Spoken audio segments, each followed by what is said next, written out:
de nuevo. Hoy vamos a hablar, como llevo prometiendo unos días, de mortalidad, datos, previsiones, estrategias, en un análisis un poquito más global, más despegado del día a día y de las actualizaciones, pero viendo un poco qué es lo que estamos haciendo, hacia dónde nos encaminamos y qué futuro nos espera. Debido a la complejidad de toda esta información, lo he dividido en 3 vídeos. Uno en el que vamos a hablar de los indicadores y la estrategia. ¿Es verdad esta mortalidad que nos dicen que tenemos? ¿Por qué vamos tan lanzados por encima de los otros países? ¿Y qué se puede hacer? Otro en el que vamos a hablar de la fase de contención aguda, de esta cuarentena, de este control agudo de la epidemia, lo que llamaremos el martillo. Y otro en el que vamos a hablar de perspectivas futuras, de cómo vamos a tener que lidiar con esta enfermedad una vez que consigamos controlar esa curva, según nos dicen, y lo llamaremos la danza. No son términos que haya acuñado, pero creo que son muy ilustrativos y provienen de un artículo que brillantemente ha escrito Tomás Puello y que os recomiendo a todos. Así pues, comenzamos con indicadores y estrategia. El tema es complicado y requiere profundizar y estudiar, y es cierto que ahora la actividad asistencial está comiéndose todo el tiempo de estudio, pero casi que me ha echado más para atrás estos días el miedo a poder ser malinterpretado y a pensar que tengo una postura política detrás de todo esto o una agenda profesional para reivindicar mejoras de los médicos o de los sanitarios. Nada de esto. Yo estoy intentando analizar artículos de expertos, intentando analizar la actualidad que hay hoy en día, y lo que me gustaría es que hiciéramos una reflexión calmada. Bastante información y bastante ruido hay en las redes y intentemos tratarnos bien, que bastante tenemos, y recordemos que estamos todos en el mismo bando, intentando encontrar algo de luz que nos explique cómo salir de este atolladero.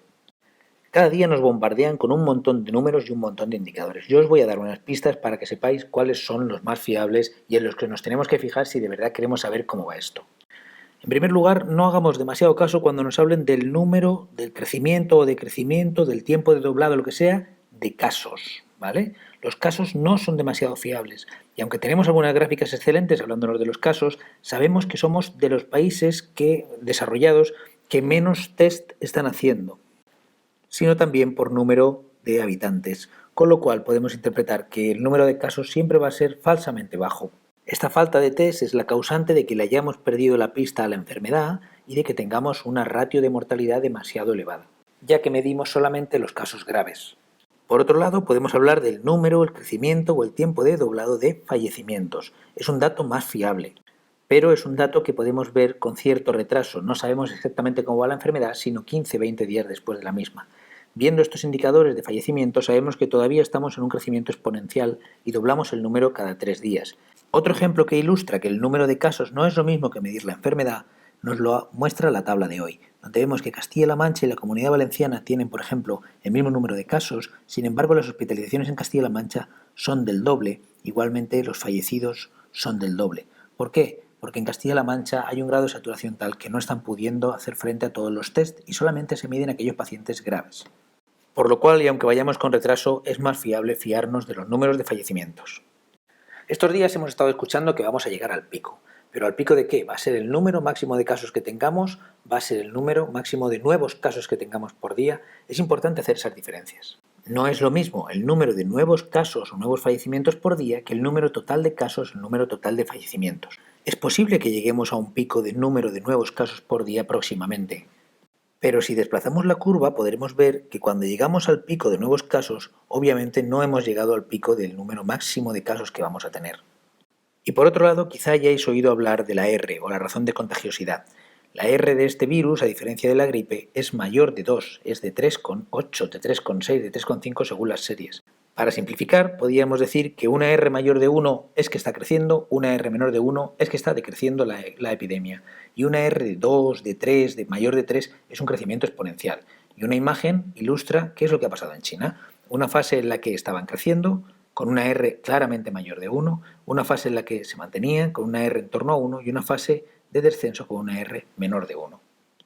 Viendo la situación actual, la verdad es que queremos creer más que nos dan confianza estos datos de que vamos a llegar a un pico próximamente.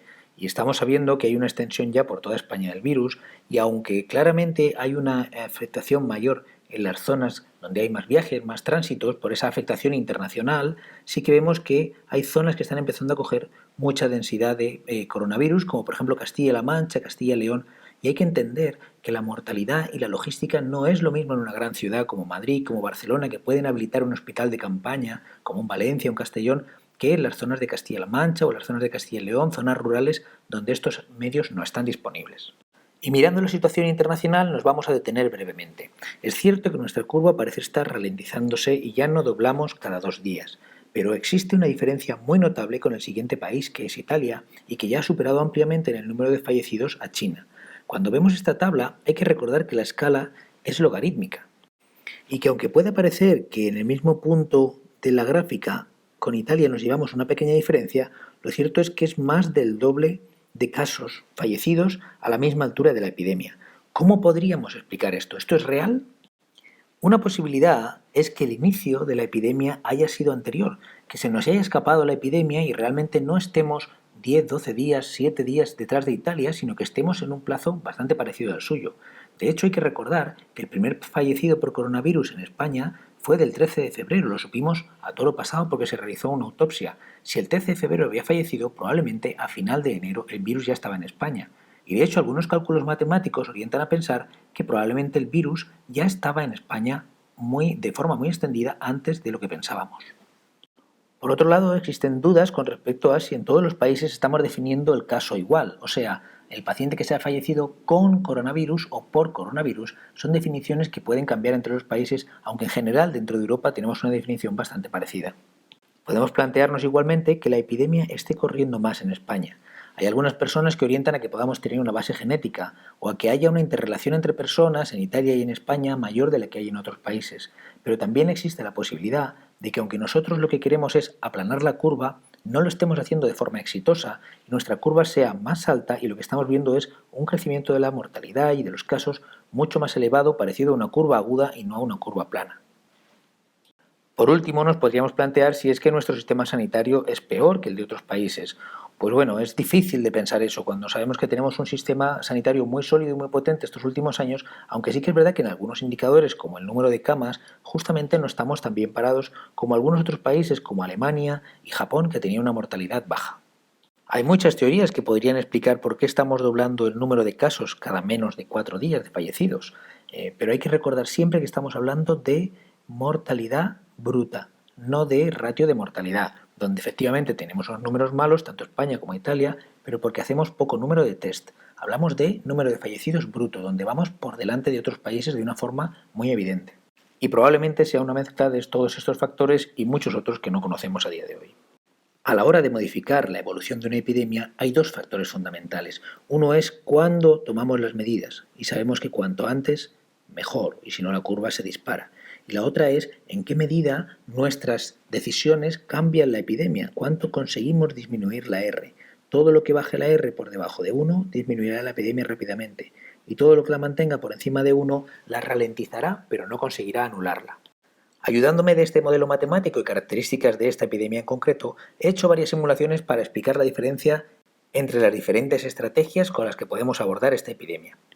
Una opción sería no hacer nada, dejar que la epidemia ocurriese porque es algo que tenga que ocurrir y hacer que todo el mundo se contagiase y consiguiésemos una inmunidad poblacional.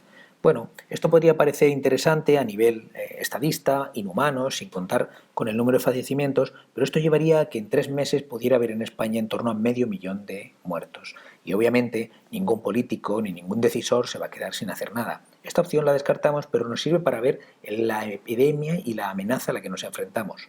500.000 de muertos en 3 meses.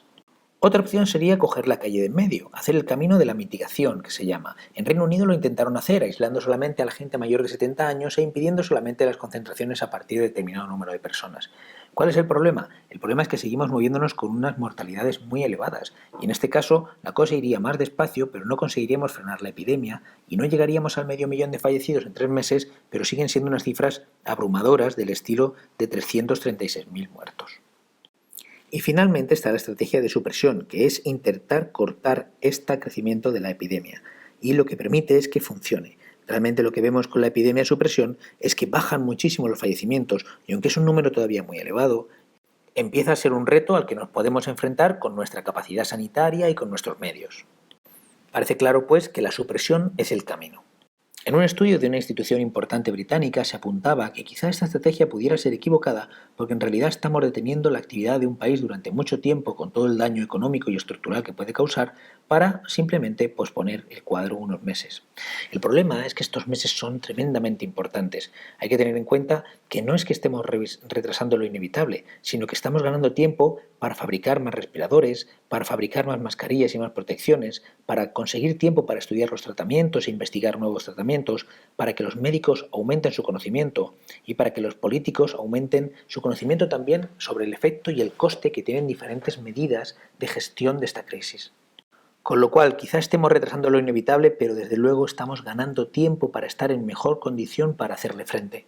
En un artículo reciente que os recomiendo a todos, Tomás Puello lo analizaba y hablaba de una teoría que él decía que era el martillo y la danza. Lo separaba en dos fases. En una primera fase en la que tenemos que aprender y que tenemos que interrumpir el desarrollo y la extensión de este virus y contratar más personal y mejorar los tratamientos y aliviar la presión sobre los sistemas sanitarios y bajar rápidamente este número de casos. Es una fase que debe ser breve para que solo dure unas pocas semanas porque es muy drástica, las medidas que se toman son muy drásticas y que debe de no aplanar la curva, debe de aplastarla, de ahí la expresión de el martillo. Una vez superada esa primera fase inicial, entraríamos en una fase que el autor denomina la danza. Y lo denomina así porque sería una especie de baile con la enfermedad, en el que vamos a estar durante bastante tiempo hasta que aparezcan tratamientos o vacunas y este virus se pueda controlar, bailando con la enfermedad e intentando controlar la epidemia, buscando un equilibrio entre hacer una vida lo más normal posible y hacer mini reclusiones o hacer medidas estratégicas de control de esta epidemia. Es cierto que son dos capítulos interesantes. Vamos en los siguientes vídeos a ver la fase aguda, el martillo, donde estamos ahora, si lo estamos haciendo bien o deberíamos de implementar otras medidas y si realmente hay datos para pensar que la cuarentena tal y como la pensamos va a funcionar o hay que hacer cambios. Y en otro vídeo haremos un análisis del futuro, de la danza, de esa fase en la que tendremos que ir bailando con la enfermedad y qué estrategias se podrían imponer. Gracias por llegar hasta aquí. Este sin duda era el vídeo más complejo de los tres y en la siguiente vamos a centrarnos fundamentalmente en ver cómo estamos haciendo la cuarentena y si podemos esperar resultados francamente mejores que los de Italia en los próximos días y si tendremos que implementar medidas más duras o diferentes.